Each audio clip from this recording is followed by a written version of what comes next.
Assalamualaikum warahmatullahi wabarakatuh.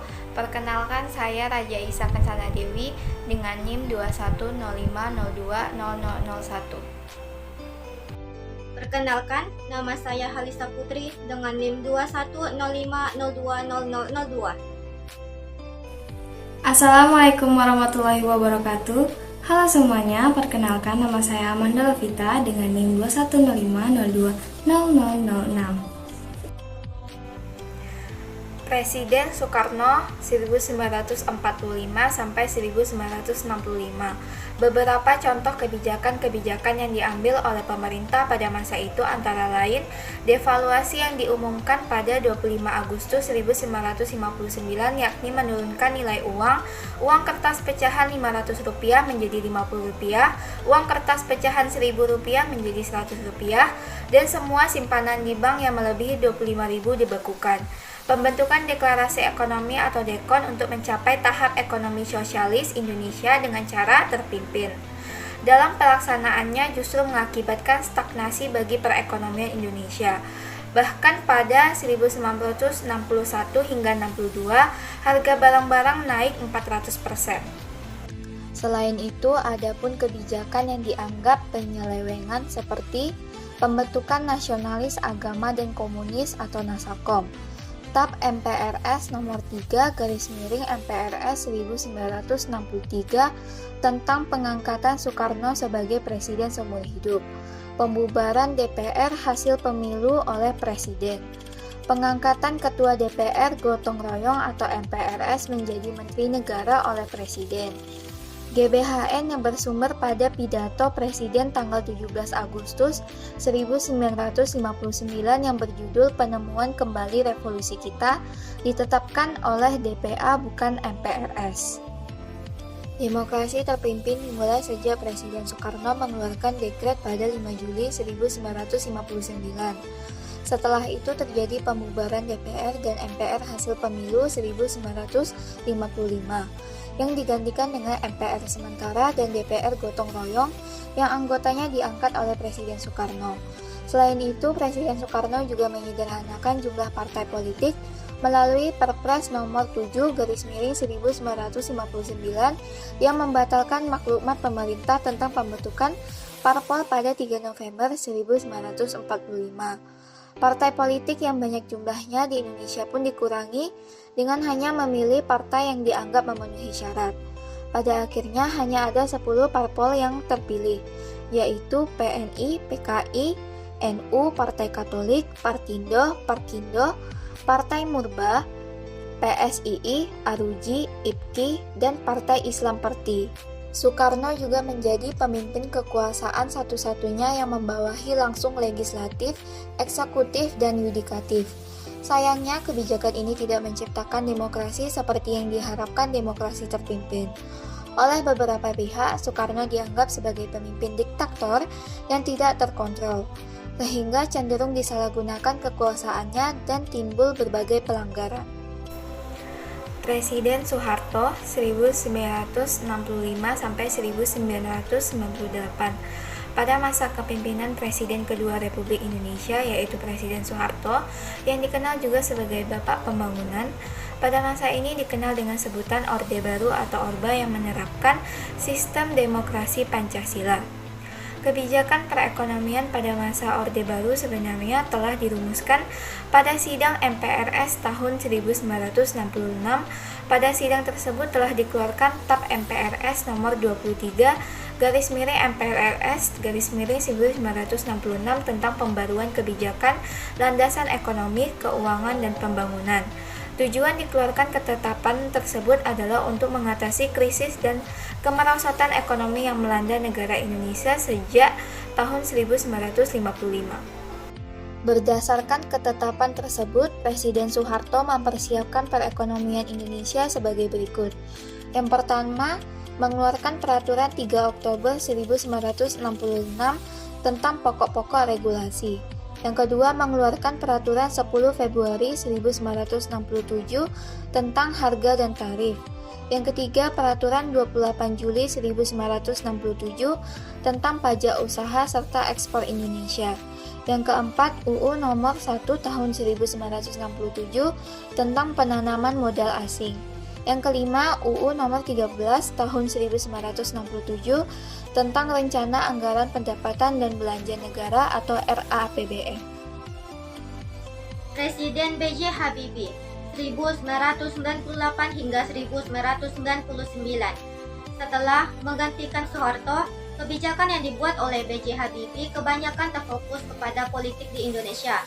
Habibie membentuk kabinet yang bernama Kabinet Reformasi Pembangunan pada tahun 1998.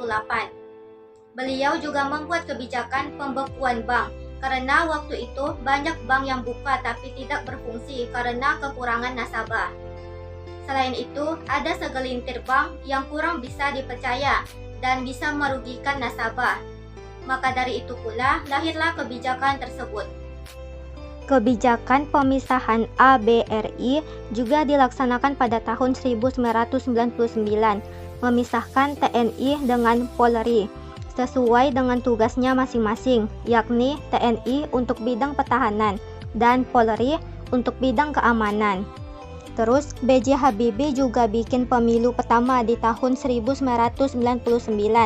Ada juga kebijakan pencabutan surat izin untuk pendirian pers atau SIUPP sebagai upaya penyaringan pers.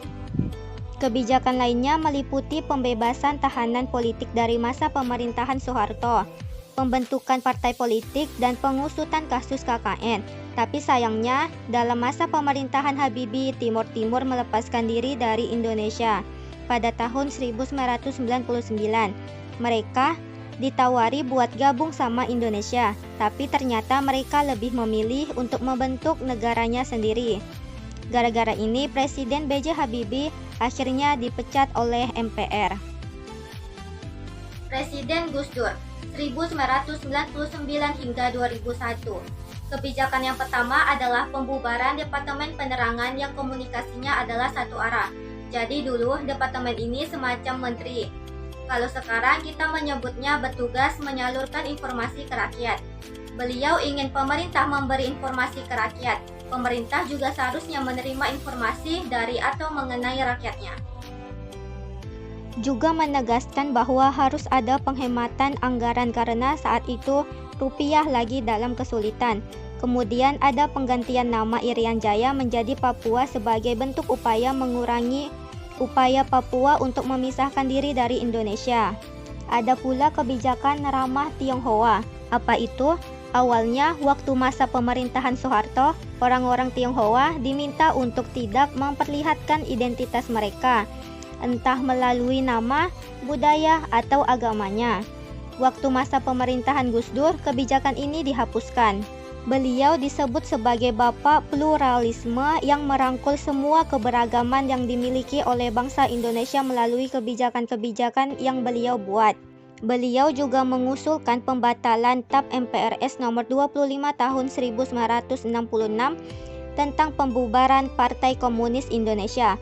Ketetapan ini juga melarang penyebaran dan pengembangan paham komunisme di wilayah negara Republik Indonesia. Usulan beliau ini merupakan salah satu upaya mengembalikan semangat pluralisme di Indonesia, sekaligus sebagai langkah untuk mengamalkan prinsip Bhinneka Tunggal Ika yang mendorong kebebasan dalam berideologi. Akhirnya Gus Dur juga membentuk sebuah tim gabungan pemberantasan tindak pidana korupsi yang merupakan cikal bakal KPK yang baru secara resmi dibentuk pada masa pemerintahan Megawati. Gus Dur dipecat pada tahun 2001 karena berselisih dengan banyak lembaga termasuk DPR. Mereka bentrok karena Gus Dur dianggap melawan elit-elit yang punya kekuasaan dalam pemerintahan dengan mengeluarkan beberapa kebijakan ekstrim. Yang kelima yaitu Presiden Megawati pada tahun 2001 sampai 2004. Program kerja Megawati yang paling besar itu adalah pembentukan Lembaga Pemberantasan Korupsi atau KPK pada tahun 2002. Hal ini sangat penting karena dulu polisi, jaksa, dan hakim saat itu banyak melakukan korupsi. Padahal seharusnya mereka lah yang bertugas untuk memberantas korupsi. Megawati juga melakukan privatisasi badan usaha milik negara dengan menjual aset negara. Yang dijual adalah Indosat pada tahun 2002 sebagai upaya untuk menutup utang luar negeri dari era Soeharto. Utangnya menumpuk dan hasil utang tidak tahu kemana, bahkan ada yang mengkorupsikannya. Sampai Megawati harus mengusahakan penundaan jatuh tempo utang Orde Baru, salah satunya adalah utang Paris Club. Megawati melaksanakan persiapan pemilu langsung pada tahun 2003. Dulunya, Presiden dipilih oleh MPR dari partai politik yang sudah diseleksi oleh DPR dan DPD. Tapi, kebijakan pemilu yang dibuat oleh Megawati ini membuka pintu bagi rakyat untuk memilih langsung presidennya. Kebijakan berikut adalah pembubaran Badan Penyihatan Perbankan Nasional atau BPPN pada 2004. Badan yang berfungsi untuk memulihkan perbankan ini dibubarkan karena setelah melalui krisis, bank-bank sudah dalam kondisi pulih. Megawati juga mengakhiri kerjasama dengan International Monetary Fund yang dulunya diajak oleh Soeharto untuk membantu perekonomian Indonesia dengan beberapa syarat yang sebenarnya malah memberatkan rakyat, seperti pencabutan subsidi BBM. Berakhirnya kerjasama dengan IMF membebaskan rakyat dari kebijakan-kebijakan yang merugikan mereka. Pada tahun 2003 sampai 2004, terjadi gerakan Aceh Merdeka, upaya Aceh melepaskan diri dari Indonesia. Gerakan pemberontakan ini diatasi oleh Megawati dengan darurat militer. Jadi, sempat ada konflik bersenjata di Aceh, hingga akhirnya situasi mereda seperti sekarang. Tapi pada akhirnya, masa pemerintahan Megawati berakhir pada 2004 karena beliau kalah dalam pemilu yang telah disiapkan dirinya sendiri oleh sebagai bagian dari kebijakan beliau. Yang keenam yaitu Presiden Susilo Bambang Yudhoyono pada tahun 2004 sampai 2014. Beliau menyiapkan anggaran pendidikan sebanyak 20% dari APBN pada tahun 2008. Misalnya melalui bantuan langsung tunai atau BLT bagi rakyat miskin untuk mengatasi biaya subsidi BBM yang dicabut. Ada juga BOP dan BOS, bantuan operasional sekolah dan bantuan operasional pendidikan. Dan biaya pendidikan mahasiswa miskin berprestasi yaitu bidik misi. Merupakan bagian dari anggaran 20% tadi untuk memberikan pendidikan bagi seluruh rakyat Indonesia karena sudah jadi hak mereka untuk menerima pendidikan. SBY juga mengadakan konversi minyak tanah ke gas pada 2006 karena penggunaan minyak tanah dinilai lebih boros. Maka dari itu gunakanlah tabung gas untuk mengurangi subsidi BBM. Ada juga program Prawisata Visit Indonesia yang berhubungan dengan pendidikan dan kebudayaan. Jadi potensi wisata Indonesia ditingkatkan. Media-media menunjukkan kalau Indonesia juga punya segudang tempat wisata yang indah untuk menonjolkan kelebihan negara kita di sektor pariwisata. Yang terakhir yaitu Presiden Joko Widodo pada tahun 2014 sampai 2024. Pemerintahan Jokowi selama ini fokus pada pembangunan infrastruktur antara lain untuk tujuan konektivitas, ketahanan pangan, maupun telekomunikasi.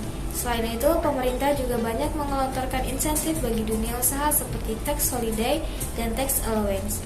Pun dari sisi kemudahan berusaha, pada 2018, pemerintah juga telah menerapkan online single submission untuk mempermudah izin berusaha.